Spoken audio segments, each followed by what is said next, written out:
Well, hello. Hey there, Instagram Live. Just getting set up here. Getting ready for Pastor Kaleb to come through, chat with us about performance.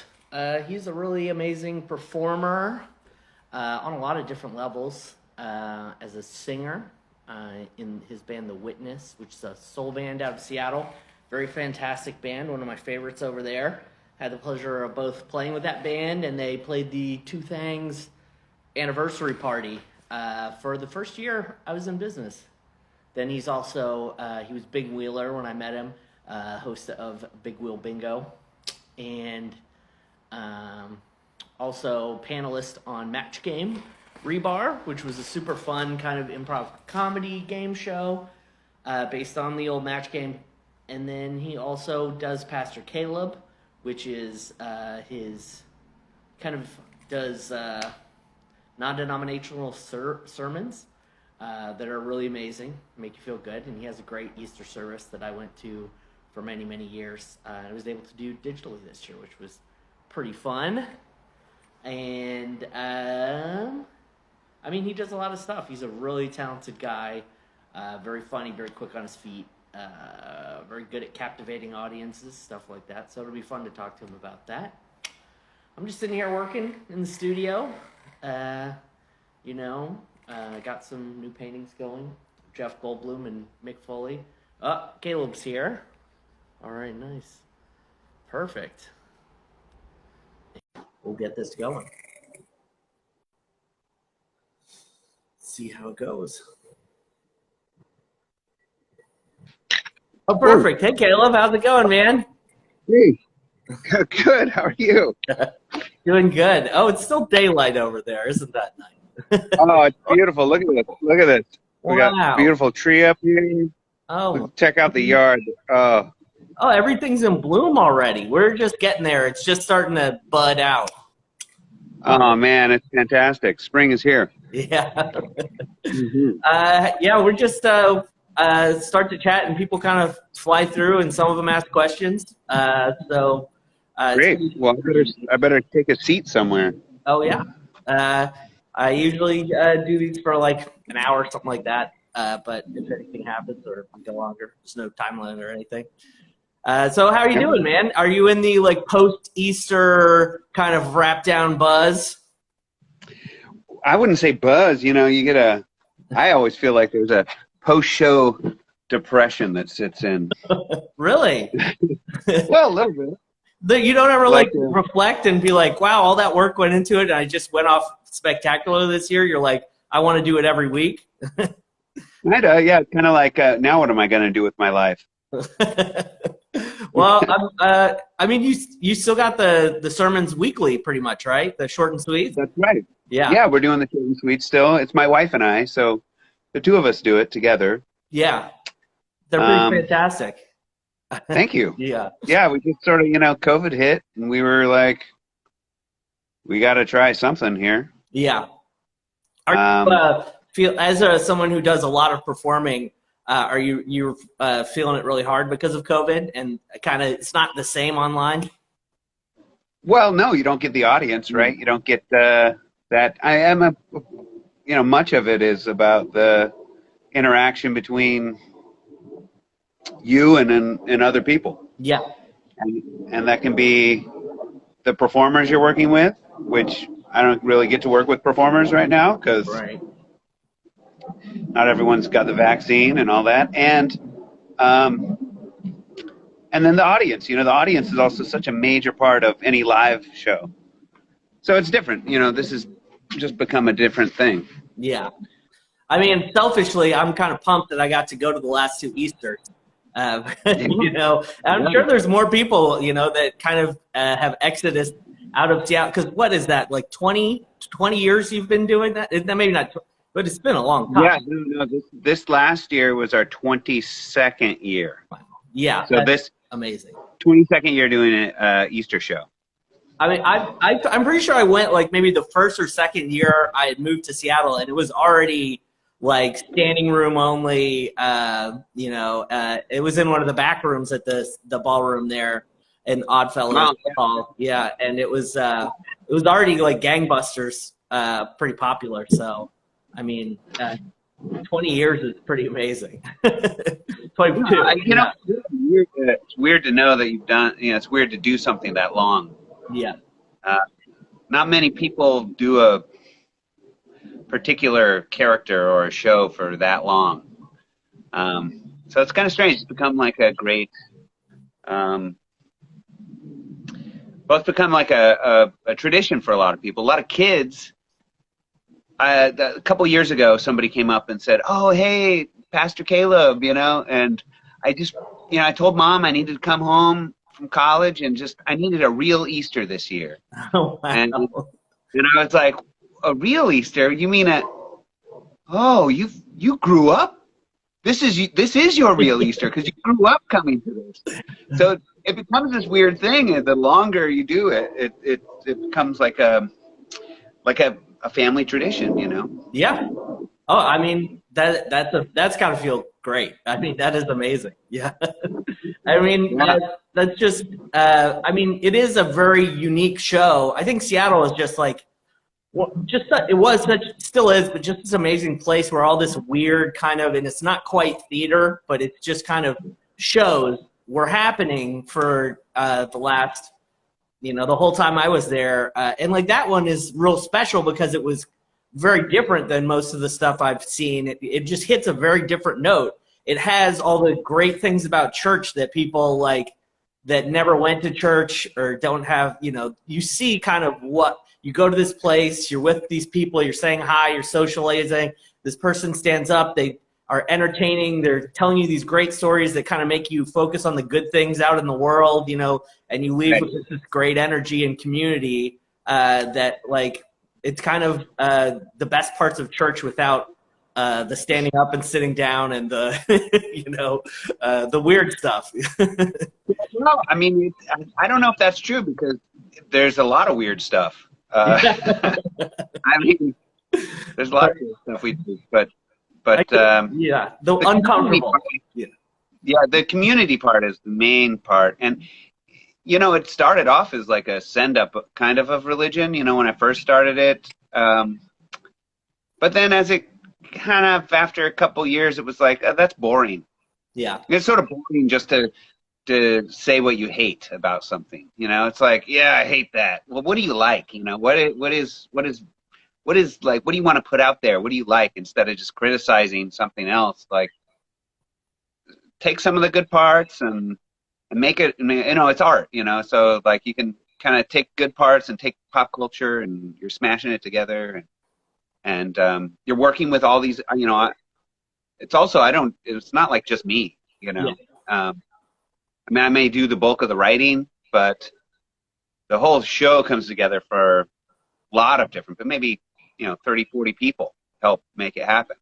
Oh, I mean, it shows. I mean, the production, at least, I mean, during my time there, it started off being pretty big production for a local show. But by the time I left, I was just like, and you're in the big ballroom doing 2 shows or 3 shows a day that are just packed. And there's just so much costuming and all that sort of stuff. And all the granny choir was just so fantastic. Every single one of them were just like so good at being in character, even when they're in the audience, like that professional wrestling style kind of interaction with the fans and everything. It showed. It was like pretty amazing. It showed there were that many people involved. Yeah, a lot of people involved. So it's and my wife she produces it and does a lot of photography and outreach to different groups and people, and so it's really, there's such a whole variety of ways that we kind of interact with the community around it. And it's a theater show, but yeah, it is. I don't know. It's hard to. I gotta say, it's sort of hard to describe to people who have never seen it or don't know anything. It's sort of hard to say, oh yeah, my character is Pastor Kaleb, but it's sort of churchy, but it's not. It's distilled. It's distilled church. It's like take it down to the essence and then feed it back in a nice way. And you're like, oh, I kind of get why people are going to church, but they also have to put up with a whole lot of bullshit where like, this is just that. Yeah. Yeah. Yeah. You know, like, there is a bar at the back, you know, so that's a big difference. Yeah, that is the big difference. Oh, really, man. So was Pastor Kaleb like one of your first, like, how did you get started into performance? Was that one of the first ventures in, since you've been doing them 22 years? Or was Bing Wheeler before that? No, Bing Wheeler was not before that.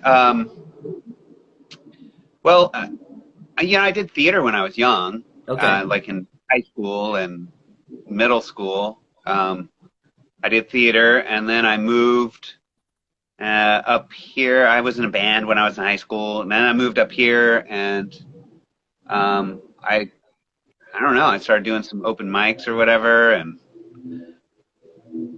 then sort of Pastor Kaleb. Actually, the first kernel of it was there's the Performance Art Network, which is PAN, or Pretty Art Numb. It like always changed what PAN stood for, but it was a Butoh performance group.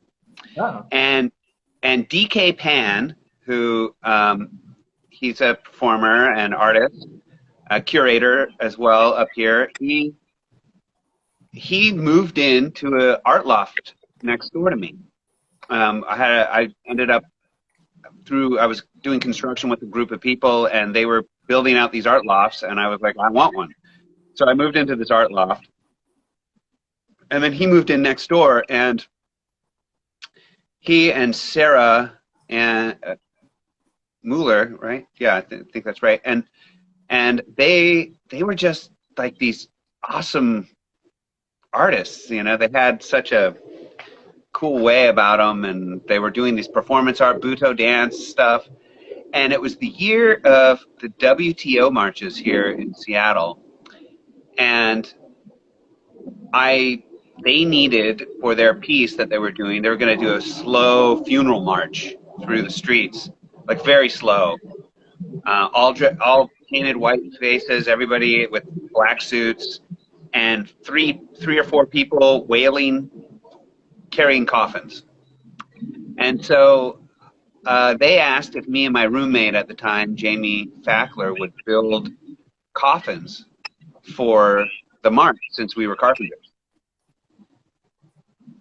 And we did, and then it turned out somebody had given me a preacher's vest.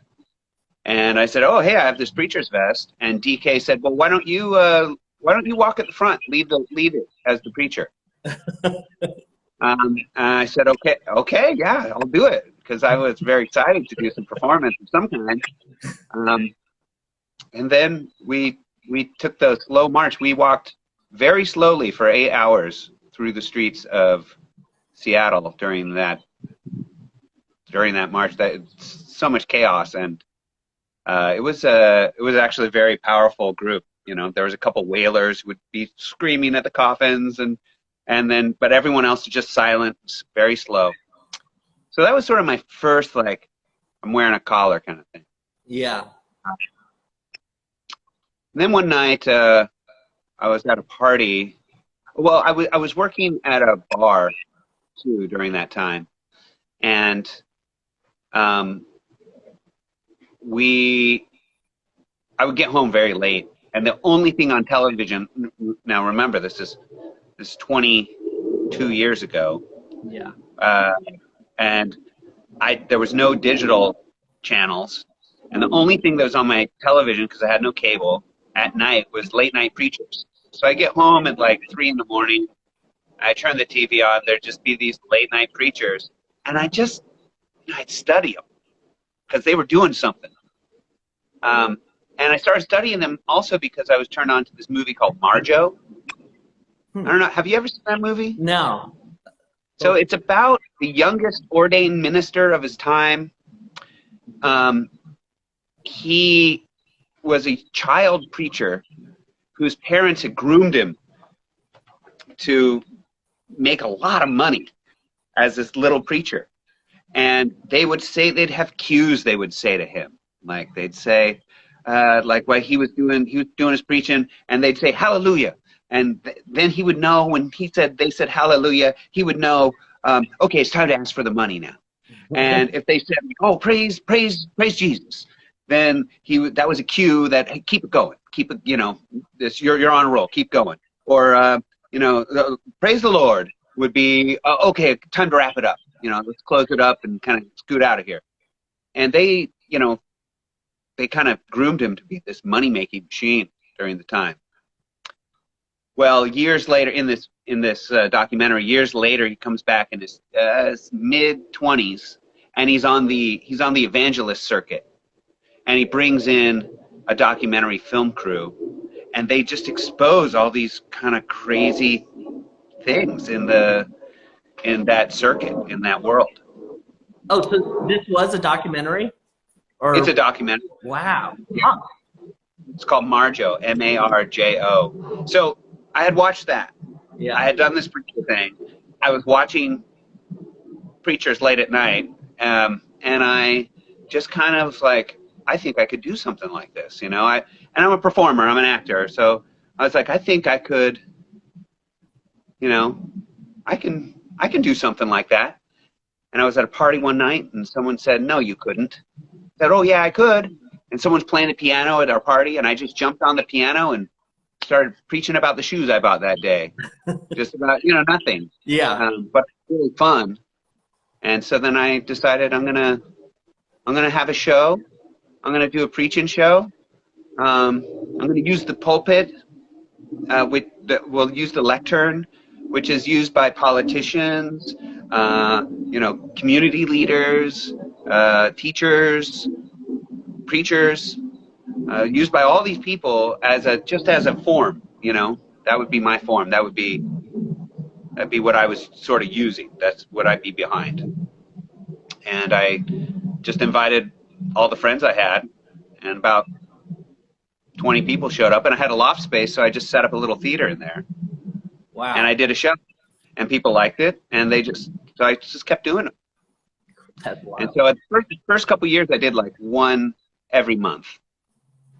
And then it sort of waned off, and I got busy with life or working or a career of some kind. But I always did Easter. So I just was consistent with that one day. Yeah. And in a way, it was good to sort of not do it all the time. Because it was something everyone would look forward to. Like, oh my God, oh, hey, it's a special day. Yeah. I did. I was going to the shows when you started doing like at, what was that spot up on the hill, and you're doing the monthly kind of sermons. Yeah.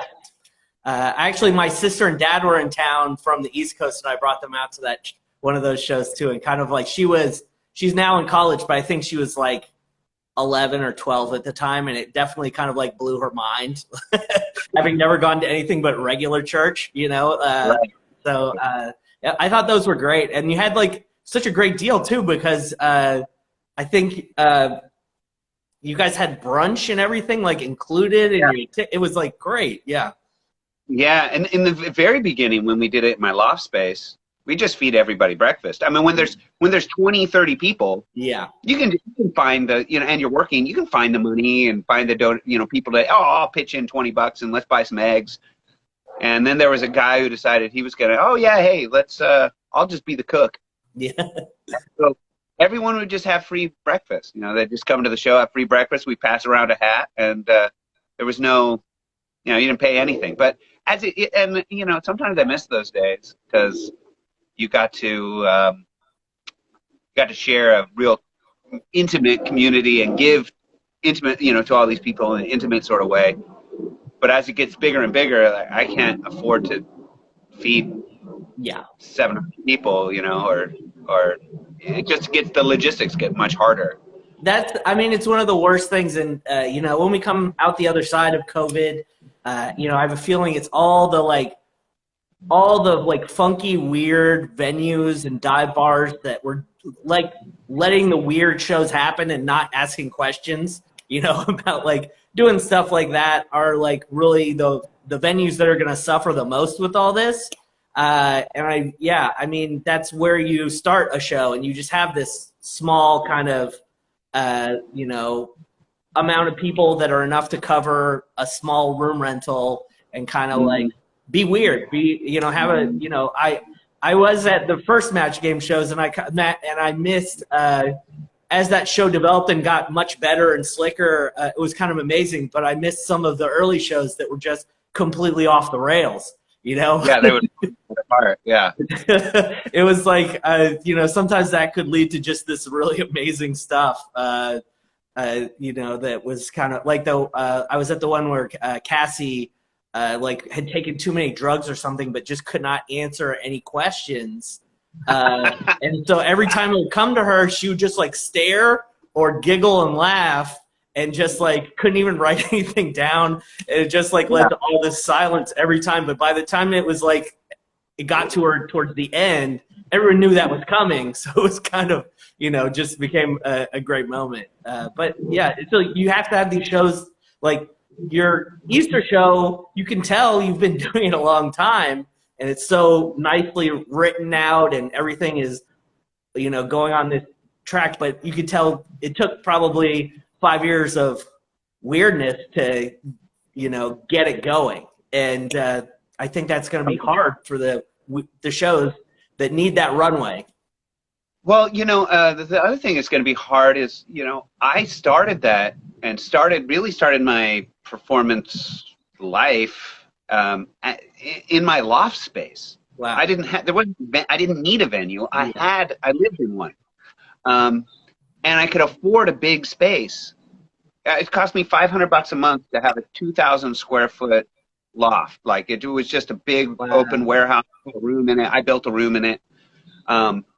But we had these big spaces that we could do whatever we wanted in. And we didn't have, and it was just this group that had rented it. It wasn't part of a big organization. It was just like this group of artists that rented a building, and then we kind of did whatever we wanted. There were no real rules, and it was a funky enough building. Nobody cared if we put a screw in the floor or, screwed something to the wall or painted everything black or painted it gold or, nobody cared about that. And in a way that non-precious space, but also the space, affordable space, was very important to my, my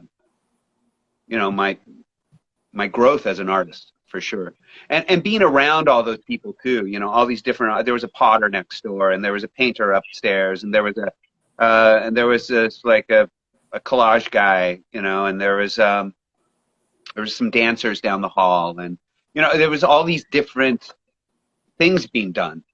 And there was just there was a builder and there was a there's the costume person. It was just all these different things happening. So even if I wasn't doing like working on my work, I could just walk through the hall, and we actually shared bathrooms and a little kitchenette. We all had these big spaces, and then there's these little bathrooms and kitchenette that we all shared in the hall. So we really had to interact. Yeah. We really had to work with each other, and we got to see each other's work. Somebody's door was open. It was just sort of like, oh yeah, I'm working, but you can come on in.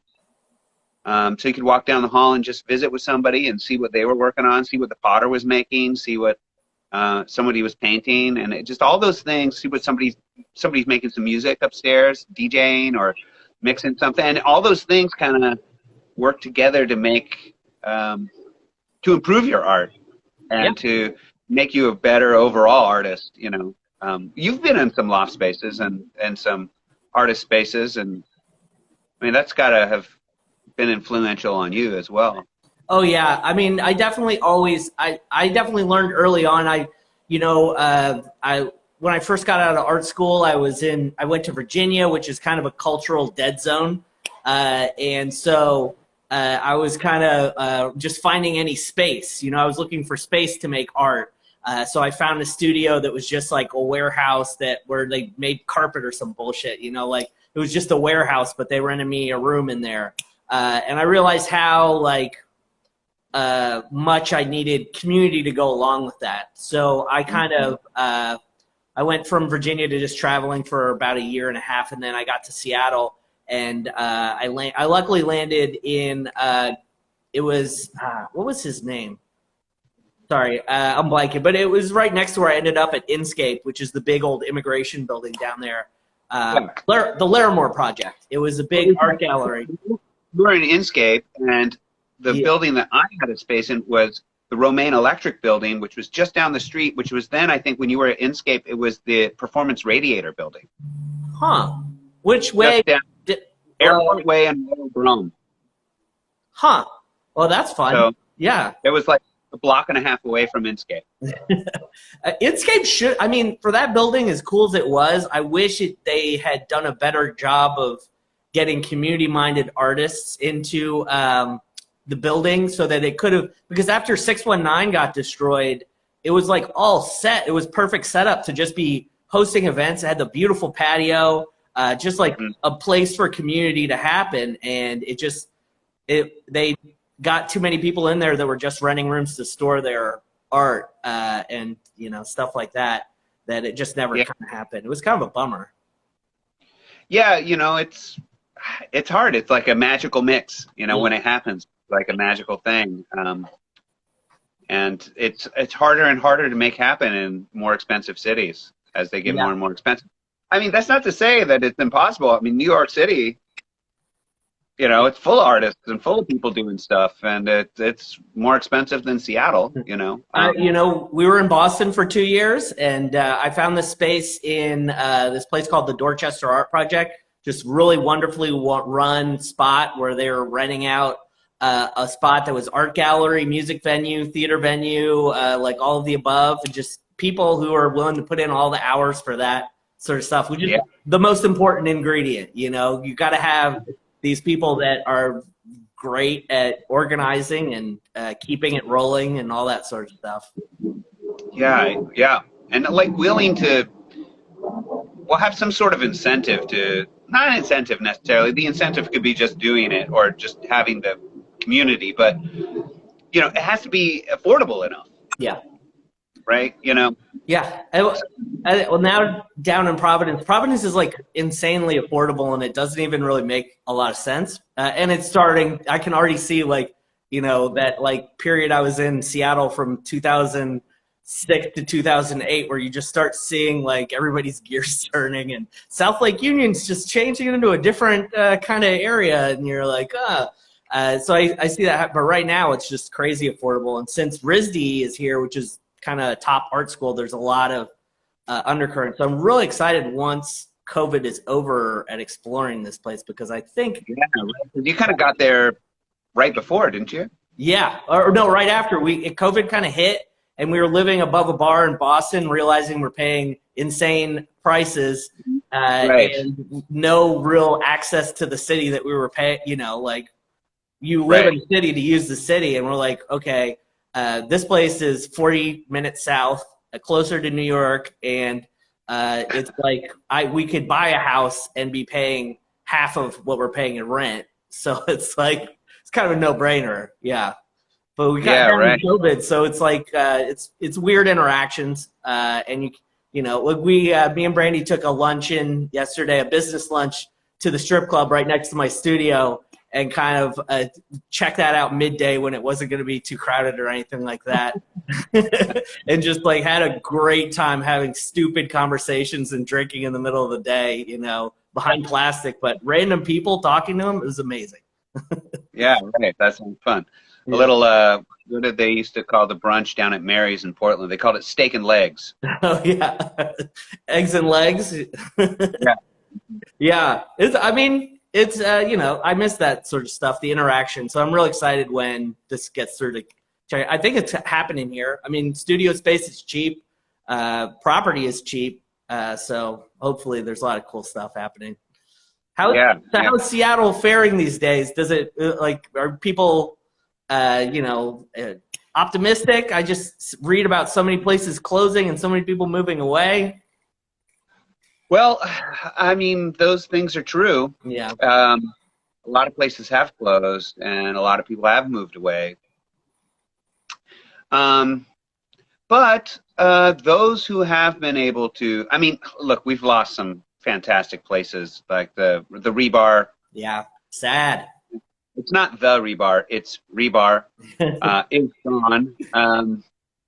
Rebar's gone, and that was that was kind of one of our main clubhouses, you know, where we could do those random shows and those things that probably wouldn't make any money, but at least the bar kept the doors open and the bartenders made something and somebody was employed, you know.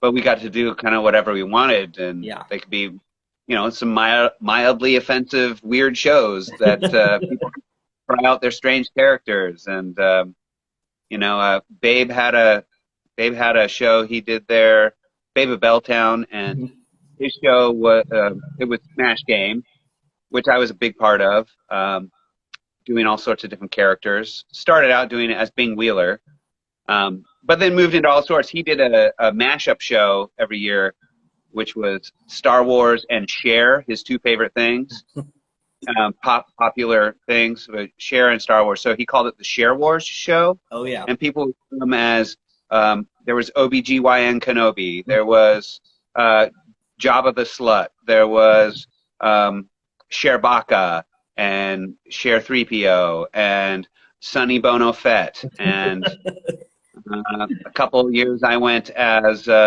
Luke Streetwalker. So, yeah. you know, and I'm a terrible drag queen, but it was fun to do. You know, it's fun to try. It's fun to, and it was a fun place to just, you know, just try new things. Yeah. Explore, and it's having the space to get to experiment and explore. And I really hope those places are able to make a newsstand, perhaps. But we lost Rebar, so that clubhouse is kind of gone. It is sad. There are a lot of great things there. But I think a lot of, there's some bigger venues that I think we're starting to realize a little more the value of that kind of theater, that kind of off-brand, you know, as like kind of drag and got more popular. You know, we've had some great drag queens come out of Seattle, and burlesque. The burlesque scene in Seattle is like phenomenal. Yeah. You know, and like many people, performers here have won the Miss Exotic World. You know, there's Indigo Blue, there's Inga Ingenue, there's groups have won there. I mean, there's just so many. I can't name everybody, but it's just a fantastic scene for that. And so hopefully as those, well, it started to be that the bigger theaters were starting to kind of see maybe we should do some off programming in a way, you know, programming that's not such serious theater, you know, that's more like a different kind of entertainment that people are doing at bars and stuff that maybe we should take more seriously, that genre. Yeah. And that, you know, and I don't know, I guess that's where my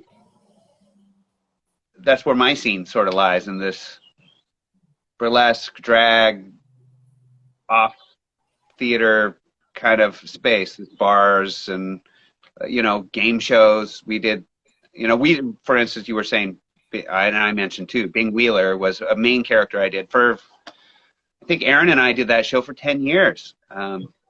It was amazing.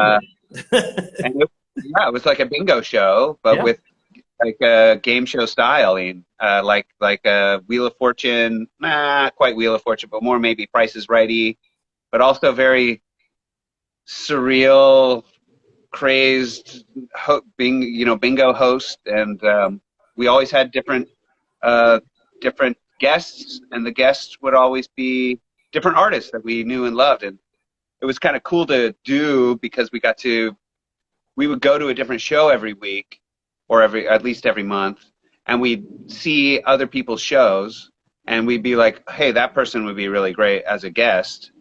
And after the show, we'd say, hey, would you want to be on our show? Yeah. And you promote the hell out of your show. I'm not sure. So when I moved to Seattle, my friend Chaz Roberts. I'd gone to high school with Chaz, and we'd both moved out from Virginia, and he hooked me into Get Loaded, which was at Rebar, and I was the intergender arm wrestling champion at that point, and I guested once at Big Wheel Bingo, which was my first. I really think doing performance was good for me, but I don't think I'm built to be a performer as much. But it was really fun, and that was like one of the first things I was like, oh wait, this isn't just doing this to nobody at Rebar. There's people at the Can, and so super nervous and weird. It was fun.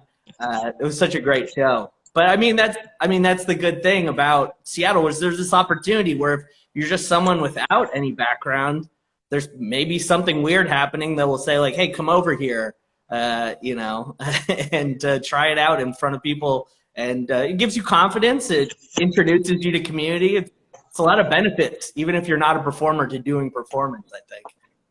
Yeah, that's right. There's a ton of benefit to getting on stage and expressing yourself to different in different ways, and even just trying new things. And I always found that it was easier for me, and maybe this is why I did it so much, but to be a character on stage than it is to be myself. Like there's less vulnerability, like, oh, you didn't like me. Well, I was a character, so you didn't like my character, Yeah. I definitely, one thing I very much learned from the Get Loaded years was don't ever use your real name as your character, because especially if you're like the villain of a show, because then people really hate you in real life too. Yeah, that's right. You got to build a wall. Yeah, I did this. I was in this film, which if you haven't checked it out, you should. Do you remember Chick Tracts? You know what a Chick Tract is? No, I don't. It was those little religious comic books. They were kind of long, and they were black on one side with the title, and then it had a picture, and they were always these religious things. Well, there's one called Dark Dungeons, and it's about the evils and the pitfalls of Dungeons and Dragons, and how if you play that game, you could, even unsuspectingly, summon a real life demon and go to hell. So it became this like kind of collector's item in a way, because everyone who played was like, oh my God, you gotta check out this crazy religious now. Well, this guy, Jack Chick, he made these tracks, these little comic books, made like hundreds of them, and is one of the most well-read and distributed and printed comic artists in the United States. Like, wow. So many of these books, you should check them out just because they're like a weird thing. Well, so I was in this film that was produced by Zombie Orpheus, and it's called Dark Dungeons, and you can see it on YouTube, I think. But I played this a preacher in it, and that film was filmed at the same time another film was filmed. It was a brilliant concept. They were like, we're going to do Dark Dungeons, but we want to do another film that's kind of like the making of, where we use some of the same actors, and we have a different story plot altogether, and we don't really mention what the movie is, but so they filmed two separate crews of filmmakers, and it was like Dark Dungeons is the real film we're making. On the side, we're making this other film, and that was called Attacking the Darkness. And in it, I played a preacher, right? So I played this Pastor Kaleb. I was kind of got in there, and I auditioned for it. And I just sort of used what I'd been Pastor Kaleb stuff for years. I sort of used that, and they were like, okay, yeah, let's use you. Well, I was kind of this evil guy. I was a bad preacher. I was like a self-righteous, mean kind of preacher but we were doing this these scenes in between the scenes of the movie. We're doing scenes for one film in between scenes of the other film. And so I was sort of having to be in character all the time as this kind of bad preacher guy. Yeah. And so everyone's sitting around like eating they're sitting around the table eating. And I would come in as this preacher on the set and start asking them questions and talking about God and, like, because I'm just doing my role. Nobody liked me on the film.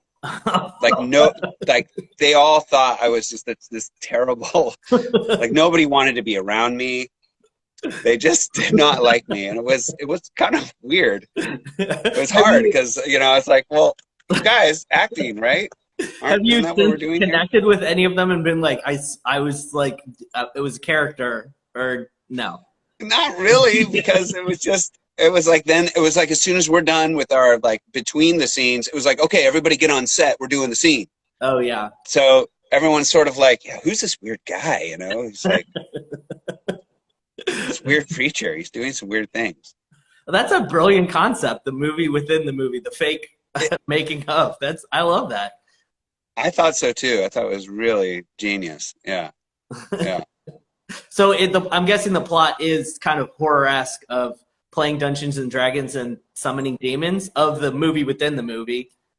No, the movie within the movie, the plot was very different. It was about this couple that was trying to make a movie and how they were getting the money, and they went to the church, to me, to ask for money to make the movie, and I gave them like a small amount of money, but acted like it was a huge deal to get the money, and then required that I be part of the movie and that I had say in the movie, and I tried to steer it in a certain way, and they started falling apart. Just the movie starts falling apart, and there's like, oh, they're freaking out, like the actors are doing weird things, or I required that all the actors be, God-fearing people and in the set, and then I'd be angry that there weren't, but I only gave them like $5,000 to make a movie, which is nothing. They're like, 5 is all you can give us. This is like a lot more. We need a lot more. I really enjoyed it. I was happy to see it because it was a very enjoyable film. So both of those are pretty funny, pretty interesting. Attacking the Darkness and Dark Dungeons. And Dark Dungeons was done kind of straight. Like, it was done as if that was our message, was that you might accidentally, this is bad stuff. But it makes it like, it kind of makes it genius because of that, I think. Yeah. It's really great. Yeah. I'm going to YouTube those. Yeah. Yeah. Yeah. Thank goodness for that, because there's so much, it's like kind of like when Bandcamp came around, now, like, because I grew up with local bands doing tapes, but even before CDs, that so much of that is just lost to the ether. Try to find a band that you loved in high school that was just local to your area. It's like, can't find any of that shit. And I think YouTube is the same for like really weird movies and like independent stuff. It's like, it may not have caught on and gotten big, but you can still always be like, oh, it's still there. Having a conversation that you could still watch it, you could still find it. Yeah, that's right. Yeah, it's and that's cool, right? Like, I will say that, I mean, that just brought something to mind, which was that, one of the cool things about live theater is that it's gone after it's done. Mm-hmm. Right? Like, you had to be there to do it and to see it. And then if you weren't, you don't get it. You don't see it. Yeah. But it's also one of the bummers about it. Definitely. Like, as a visual artist, you do a painting, you have this thing. Yeah. It's still there. And in fact, I get the best of both worlds, because if I'm like, fuck this painting, I just delete it, or I throw the painting away. Like, it's like, if I'm like, oh, I'm really embarrassed by that painting I did, I really could have done that a lot better. I'd be like, okay, well, I don't have to share it. I can just get rid of this thing. Right. But no one saw me do it. But this kind of the quarantine, this time has been really cool because in a way not cool in general, but has, one of the things that I've come away with is that it's been great for my wife and I to work together and to create something that is lasting, like all of the pieces that we've done, all the performances we've done, you can get online and see. Yeah. I mean, especially now, as a seasoned professional, I feel like you've done it enough times that you're like, no, there's a level it's not going to dip below, that you're like, wow, I really thank you for saying that. I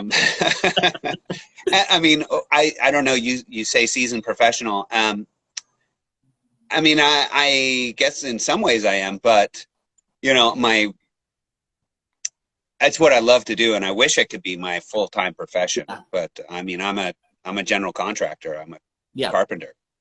Well, but I think I saw a lot of what was going on in Seattle, and I think that was one of the most vibrant scenes in the country. And you were up at the top, I think, as a performer. I mean, monetizing it is not easy. No, I think for a long time I thought that monetizing everything was like, that's what means, like, if you're successful, and part of that's like growing up in a capitalist society, I suppose. It's, I've heard before, well, you may not think they're good, but look at all the records they've sold, they're great artists, but I don't know. There's a lot more. There's different kinds of rewards, There's different kinds of rewards out there than just money, and I feel so lucky that I've been able to do the work that I've done, do these performances, and people want to see them, which is, that's awesome. What a gift, that people are willing to, and the other thing is that, and this is something I've kind of really, really lately kind of latched onto, is that having people that believe in you. A lot of people, oh, I'm not an artist, I'm not, or I'm not this, I'm not that. But one thing that is an incredible gift you can give to anybody is to believe in them and their work, and to put your support and heart behind them. And that is, that's a great gift, and it's something we can all give. We can all give. I 100% agree with you there. We can all. I believe in you, Kaleb. Yeah, right? I don't believe in you, right? Like just that. Yeah. Hey, you ask, hey, will you do this thing with me? And I say yes, because I believe in you. Yeah. And you ask me because you believe in me. That, wow, what a cool thing. We get this exchange, which is so cool. And even like participating in somebody's film, and maybe you're not getting paid, but you're like, I believe in you in this project, so I'm going to move forward with it. Or, hey, I'm gonna give a little extra to your band, or I'm just gonna bring some people to see your band. Yeah. That's believing in that person, and that's a huge gift. And I think a lot of people forget that that's something that they can give that's not monetary necessarily. Because your time and your heart and all that is so, so important, and so fleeting as well. It's harder to come by than money. It is. I mean, and it's I was actually talking to someone the other day about how, as you kind of like, you move on as an artist, you grow, and you're growing in different directions, and in some ways you're just like I've been fortunate enough to do figure out painting full time for the last 6 years, and I'm constantly just thankful for that and feel very blessed in that I'm able to do that. But you know, I feel like I'm getting better. I feel like I'm growing. But every time you are stepping too, you're also like going into a bigger pond, in which place you see your insecurities and the way you're like not measuring up because you're kind of your peers are changing along with you and they're getting better.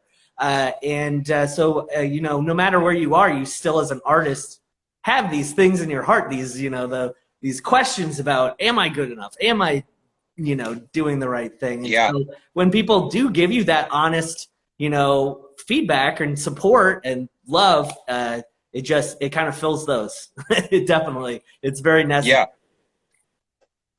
Yeah, it helps buoy you in the sea. Of the world. You know, it's just like you need that. You need someone to help keep you afloat. Yeah. I mean, because if you're doing it right, you're always pushing into new ground. I feel like you're always going to be questioning what you're doing on some level. Yeah, I mean, hopefully, you know, I mean, you hear it a lot. Well, you know, okay, look at music, right? Like musicians, they'll get into like a formula, perhaps, and okay, it worked. Okay, it works both ways, though. You know, like artists that don't push themselves, they're not growing. But like, look at like David Bowie or you know, or Byrne. You know, like just they're always pushing. You know, pushing the envelope, or Janelle Monáe, or you know, all sorts of people who are like they're constantly Prince. You know, going different directions, pushing against their, you know, what they're being told they are, or what they told themselves they were. And they're always like trying to push out of that. I mean, you know, that is such a cool thing. And some musicians, they try to do that, and then they're like, oh man, they like, that didn't work. It doesn't sound the same. They should stick with what they knew. I actually saw somebody the other day was just talking about how it was a musician, a really good musician. I can't remember who it was.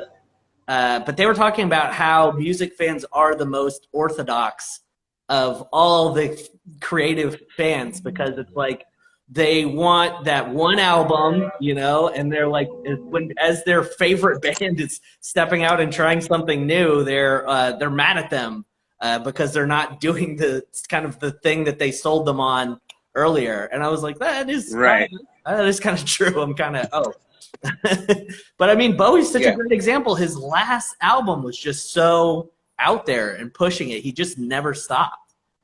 Never stopped, right? Like never stopped trying new things or going different directions, and he was so influenced of like all the influences. He was listening to like Death Grips and bands that weren't, you know, on anybody else's radar. That if you're just paying attention to what's happening in the mainstream, he was very focused on music. Yeah, he was. He was always, you know, he was always like getting the coolest kid, you know, the coolest new up and comer, and like, ooh, what are they doing? Like, I need to get in on that.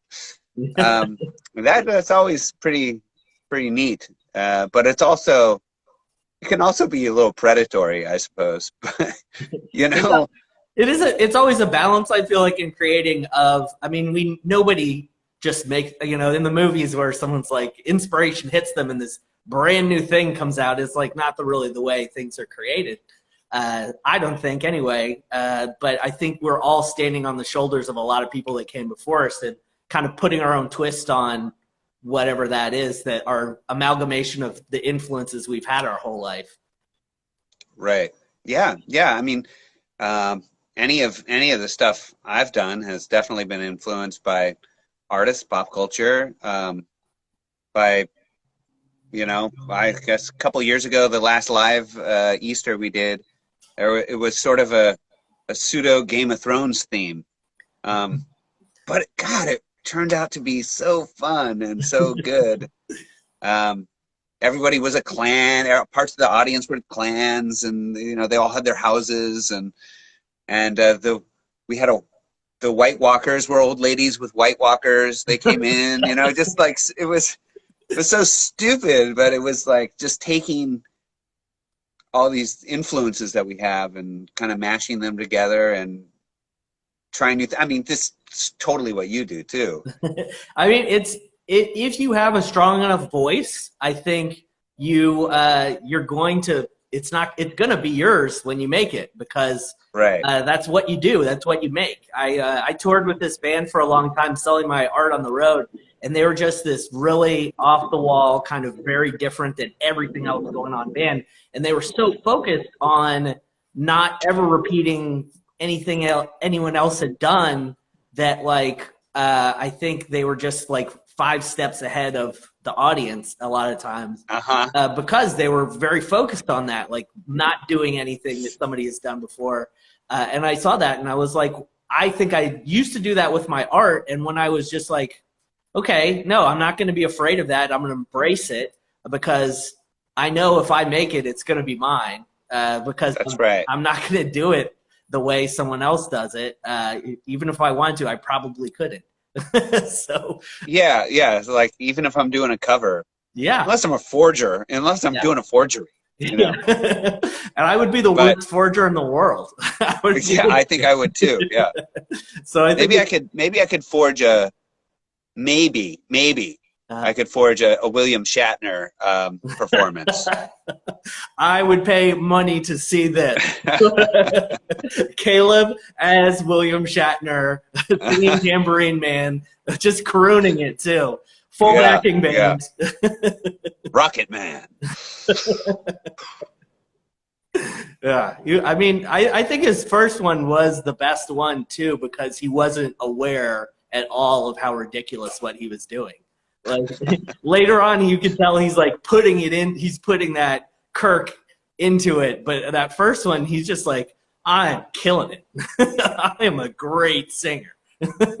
Well, I love that though. Like, uh, yeah, yeah. It's the authenticity. You know, authenticity is hard, Yeah, um, especially when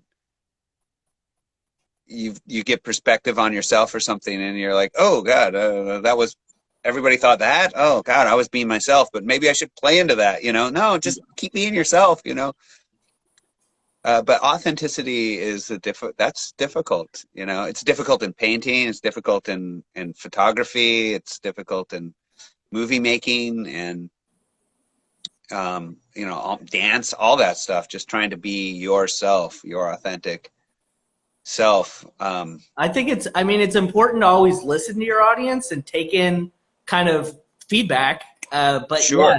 and you just. I mean, there that dopamine fix is real. Of like, wow, people really responded to that. I kind of want to Hmm. do that again. But yeah, you really have to be aware of that sort of stuff, because it can lead you down a path where you're just you. I think you're down it a bit before you realize, oh, I don't even like what I'm doing anymore. Yeah, sure. Sure, sure. Yeah, you can't bend too much to it. I mean, I think it is important as any kind of artist to sort of, yeah, yes, you want to keep doing things that people have enjoyed of you, but you do want to stretch yourself, Yeah, try new things, go different directions. You know, that again, that's with these short and sweets this year. It's been really fun to try new things, you know. yeah, Um, like we've done, just behind the pulpit, behind the lectern kind of stuff. There was a workout video we did. We did a fixing some faucets, cleaning out a drain pipe one. We did a cooking show one. You know, we've tried all these different things. And we've done a lot of now, kind of towards the end here. It's a lot of like um, video footage and voiceover stuff, which has been fun too. Because I mean, you do lose something with the live, like talking and stuff, but also maybe you gain something by not being distracted by or having something more written, clearer, or being able to do a couple takes of the voice without ruining the take of the, you know. So you get to. It's been fun to try these new things, you know, and also to get different kind of footage. The last one we did, I'm not sure you saw it, but this last week it was we just filmed that we were at this place that has this beautiful tree that's flowering, and these hummingbirds was like filled with hummingbirds. And it was like, this is beautiful. Let's just, Erin, she said, let's just film this. Let's get camera in the tree. Yeah. We just, she propped the camera up in the tree and then shot some hummingbirds on a feeder too. And then we just did sort of a voiceover over that and a little, I'm sitting by the tree and then up in the tree and then we're in the tree the rest of the whole thing. And it's been fun to explore sort of that different, it doesn't have to be person talking to other person for there to be a connection. In fact, sometimes it's kind of nicer, like, oh, you're having a connection with this tree and these birds. And bringing a little of your improv skills into the video package, I mean, that's wonderful. Yeah, it's been fun. And, and it's not just me too. That's also what's fun. That's really what I like mostly. Just being a performance artist is I really like working with all sorts of people. Like for Easter, we worked with, there's many parts to it. And Sari, she wrote, and she's the choir director, and she wrote the song and directed the whole piece for the choir. And it might have been like, hey, let's do a workout video with the old ladies. And she's like, got it. Yeah. Okay, you're doing that. And then it's like Robert Lopez, Elvez, God, brilliant work he did. I was like, you're a juice guru. And it'd be cool if you were like a vegetable or something. And you were the juice guru. And he's like, okay, I'll be a sweet potato. And then he just went, and he did his own thing. And there was these little parts in between all the parts. And that was another artist, Janet Galore. She did those. And the interstitials, they call them. And our editor, Stacia Beer and Danny Pickford, doing a lot of technical stuff. And Aaron Spencer, of course, she's, produced it and did a lot of camera work and did a lot of editing as well. And then giving stuff to like different band people, So it was totally different this year because it wasn't like you meet in person. Yeah. But we were able to still collaborate, still have that feeling like, oh, we'll talk back and forth, kind of like we're doing, online or something, and figuring something out, and then having it all come together, and then partly my job is like maybe the overall idea, and then after you get all these parts to really, let's really stitch this all together, to make it like a cohesive. All these ideas can kind of run through something. And Yeah, I mean, it was really fantastic. I thought the production was just perfect and great too. It all came together really fantastically. Yeah, I was pleased too this year. Yeah. I mean, I definitely think I got that from performance too. Two things. I look at how I got there to that idea, and I think Seattle performance and the idea of collaboration, of like bringing things together, because especially as a visual artist, you go to art school and they're teaching you you're the head coach, you're the one in charge, you're the artist, you have the control over everything, and right. Much of that just leads to this like really horrible feeling when you have a blank canvas staring at your face, and since sure. I developed this idea, I never have a blank canvas. I always have somebody's two ideas that they bring to me, so it's already started, and I just get to worry about making it look cool, which isn't that great? Isn't that great? Like, I always feel that way too. Like, on occasion I'll be like, oh, what am I gonna do? But you can always having different artist friends and working with different people, or even not artist friends, but talking about stuff and kind of expressing can lead to something. But also to have other people's ideas sort of thrown in the mix too. You're like, okay, well, it gives you some sort of parameter, Yeah. It's so daunting when it's this wide open, like, well, I don't know. Like, what do you want to eat? You can eat anything in the world. I don't know. That's exactly it. It's that feeling when you're on the couch and you're hungry If someone says, "What do you want to eat?" You're like, I don't. Somebody pick something. But if you say Food. like Italian, then you're like, oh, I know the spot. You know, once you Yeah, have right, a right, prompt, right. it just gets a lot easier. Totally. So Totally. I remember you also were very involved in, it was 1448. Yeah. Yeah, I still am. But this year it's been nothing there. Yeah. As far as, there has been, actually, that's not true. The 1448 group, they did every year they do an event called, what's it called? Man, I'm drawing a blank, but they do a winter show, and they do, what's the movie where every time a bell rings, an angel gets its wings? It's a Wonderful Life. Yes. So every year they do It's a Wonderful Life, and it's called Theater Anonymous. That's what it's called. So they do a Theater Anonymous, and what that is all the actors learn their lines, and they work with a director, but none of the actors know or have worked with any other actor until the day of the show. And usually how it happens is everyone shows up to watch the show, and the first line that's spoken is spoken from your seat, and then they run down the aisle and join on the stage the other actor. And so it's this really interesting, like, this is the first time maybe I don't even know you. Yeah. I've never worked with you before, and I think I know my lines. I think you know your lines, but let's go for it. So it's pretty interesting, but this year they did it online. Okay. And it was good. It was difficult, I think. It's a kind of a difficult thing to do online,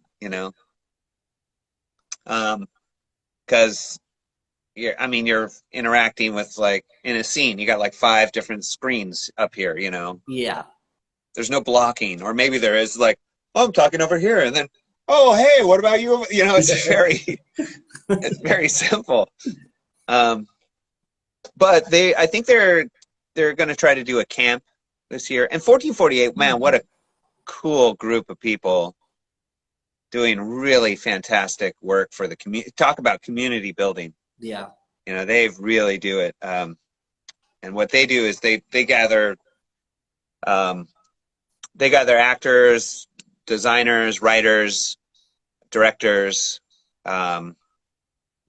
lighting designers, costuming people, and they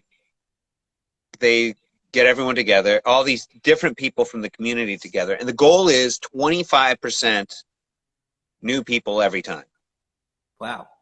And so twice a year they do it's called 1448, 14 plays, written, directed, acted, produced, 48 hours. So it's 7 plays one night, 7 plays the next night.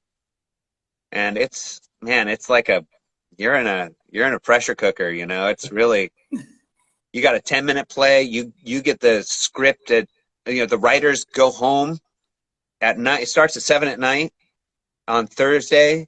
They go home and they write a 10-minute play that night, and they deliver it at 8 a.m. And so they have 12 hours to write a 10-minute play, which that's hard. Yeah.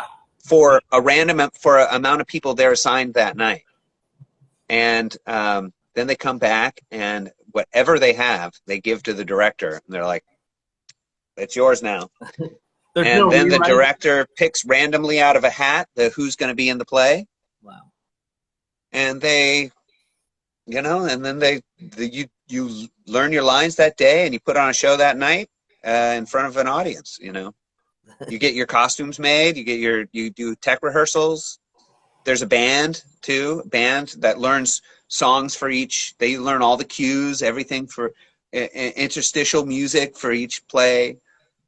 And man, what a cool group. And it's always different people. You often, after you're there for years or whatever, you start to, different people. Yeah. But always new people, always trying new stuff. And what a cool thing that is. Now, how does that freshness, do you feel like you perform better, or do you feel like it's just a different kind of performing when it's just like you're barely remembering your lines? I would imagine you're kind of like, does the freshness give you a different feel? Well, I mean, obviously, well, not obviously, I guess, but the freshness, how, like, you're always a different character, you know? You could be a baby in a scene one night, and you could be a tree the next day, or you could be a carton of milk in the back of a fridge, or you could be, you know, a bike riding teenager. You know, it's always, who knows? You know, you could be a fish in the ocean. It's a fish show. You know, it's like all about fish swimming together in a school, you know, whatever the writers conceive of. And then whatever the director kind of throws on top of that. So it's really fun to have all these different chances to try new things and to stretch your legs in that way. There's no way you can get kind of pigeonholed into one thing or another, because it's all random. Right. So in that way, it's really great. You could, you know, maybe you get a woman's part. Maybe you get, you know, who knows what you get. So it's really, really fun. And then you have all these other artists too. It's all about the collaboration, you know. It's all to make it happen, because, you know, I've heard a lot of times that you know, you've probably heard it too. The only the ship that's most likely to sink is a partnership. Have you heard that? I have It's not usually heard like that. it's like a business thing, you know. That makes Like, sense. oh, it was a partnership. Yeah, you know, the ship most likely to sink is a partnership.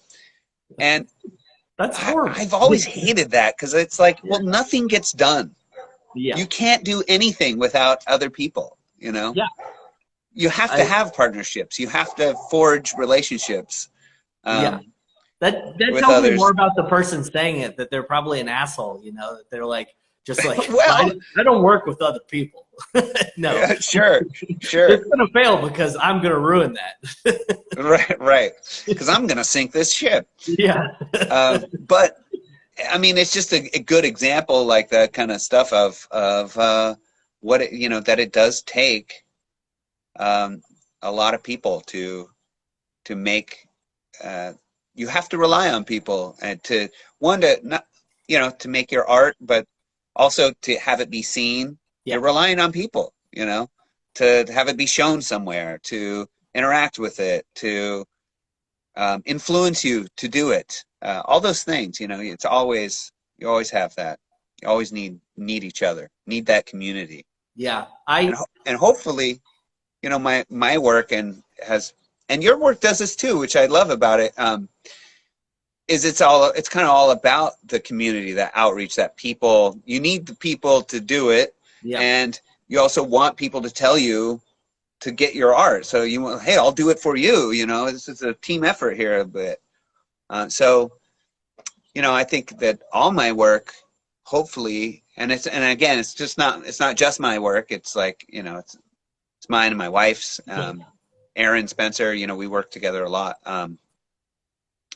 That most of the stuff we do is about like that kind of community. Big Wheel Bingo was that, because it was a game show. You came, you interacted. It was so interactive.